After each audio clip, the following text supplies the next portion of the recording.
Whew, boy. It's the end of another day.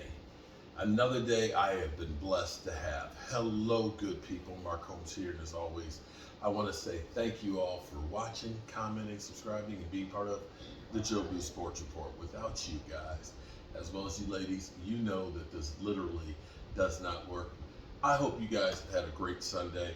I hope you guys relaxed. I hope you guys took it easy, because from here on out, things about to get crazy. It's about to get cray-cray.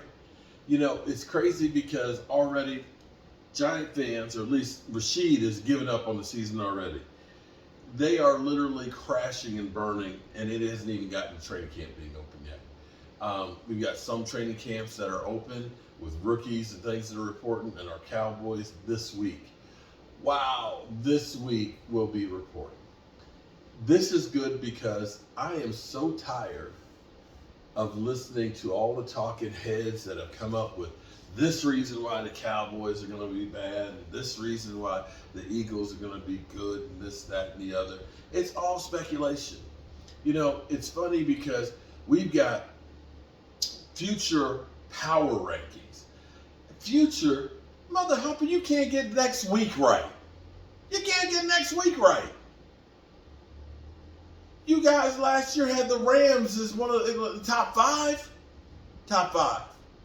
You had Buffalo as the Super Bowl favorite. And how'd that work out for you? Nobody saw the Giants go into the playoffs last year. Yeah. That shit means nothing. Now, I'm going to give you why I believe, okay, this is just my own personal opinion, why I think the Cowboys are going to be successful.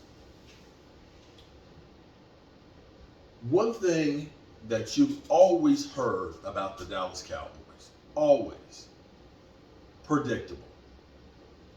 Predictable. They were always running the same plays, same tendencies. Teams that studied what people do understood exactly what the Cowboys were going to do by down and distance. That you can kind of throw out the window now. At least early on in the season, this Texas Coast offense definitely is different somewhat than what we've done in the past. Second part of this, we have better talent. Michael Gallup alone will be better because he will be in better shape. He didn't have training camp last year. He was rehabbing his leg, and he actually came back too soon. He never got his leg underneath him.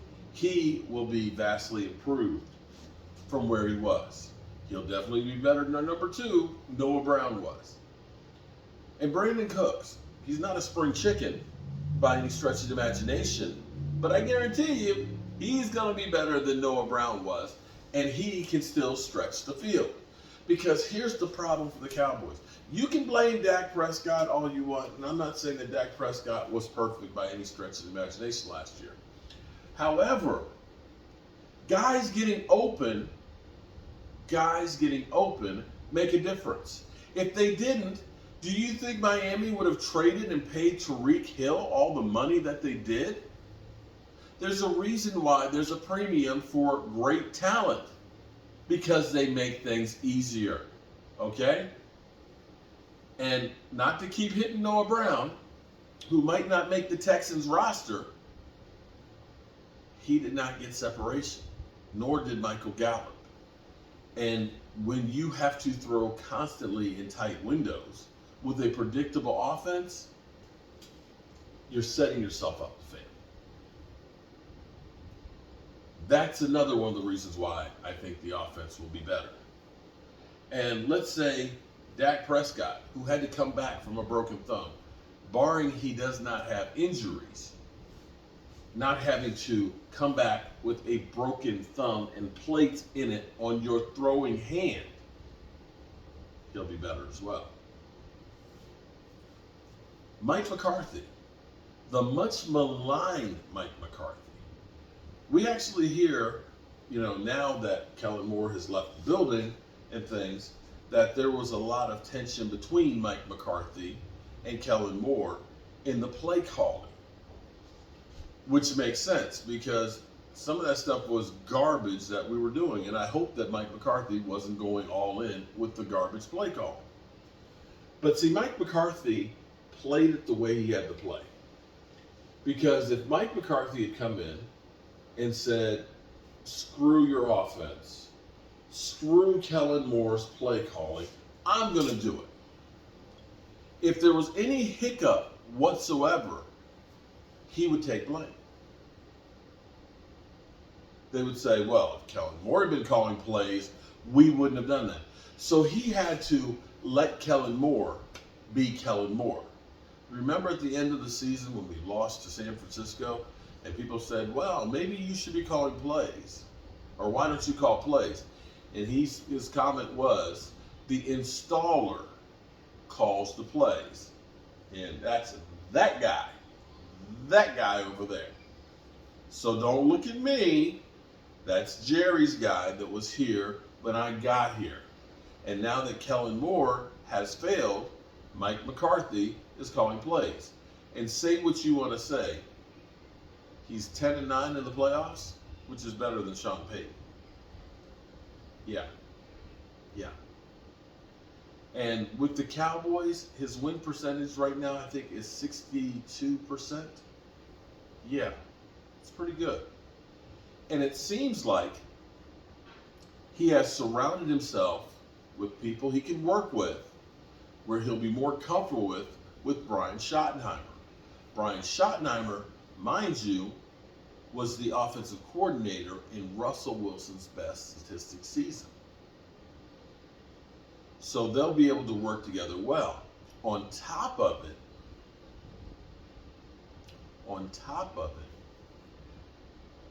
he's added analytic people from different backgrounds, with different perspectives, that hopefully will help in making these play calling and these decisions better through the numbers. You add all of these things together, of course, with Tony Pollard on a franchise tag, who he has to look at saying, I need a great season so that way I can get my next gig, even if it's not here with the Cowboys. He should be hungry. The final reason I will say is because of all the freaking love that the Eagles have gotten, that the Eagles are the NFL darlings. A team that regularly loses to them boys. If I'm the Dallas Cowboys, I'm saying, yeah, it was nice that they went to the Super Bowl and all that, but damn, we put up 40 burgers against some mother humpers. We should be getting some kind of love out here. Just a little bit of love. I mean, not a lot, just a little bit of credit. And that they take it upon themselves to react revenge. Those are my reasons why the Dallas Cowboys offense, I believe, will be better. Let me know what you guys think.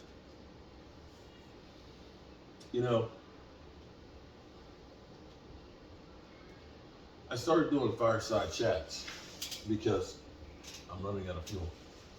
I started doing them originally because I was always going out and contemplating life and reflecting. I always recognize that time is short. And I always tell you guys, tell the people you love them because you might not get the chance again. And this morning, when I got out to the truck and waiting for Michael to come out, the ambulance pulls up. And with it, fire truck and 2 police cars. They go 2 doors up from my mother-in-law's. And I noticed when the guys got out of the ambulance, they weren't moving very fast. They took the time going in. And I left, and I had left something at the house, so I came back after I went to 7-Eleven and got coffee. And I told Tracy, I said, Tracy, you know, the aliens and stuff came there. And she said, oh no, I said, I bet it. She said, I bet it's, you know, such and such. And then she's passed. And she did. She passed in the middle of the night. Just like that. Tomorrow's not promised, people. It's not. You walk out this front door and be shot tonight. And you never see me again except for the videos that are here. And that's true for all of us. Remember to tell the people how you feel about them, that you love them. Because you might not get the chance again, everybody.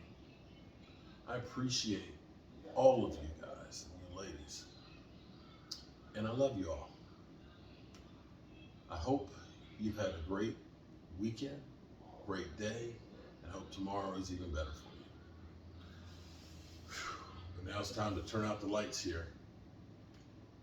You know, I hate leaving here.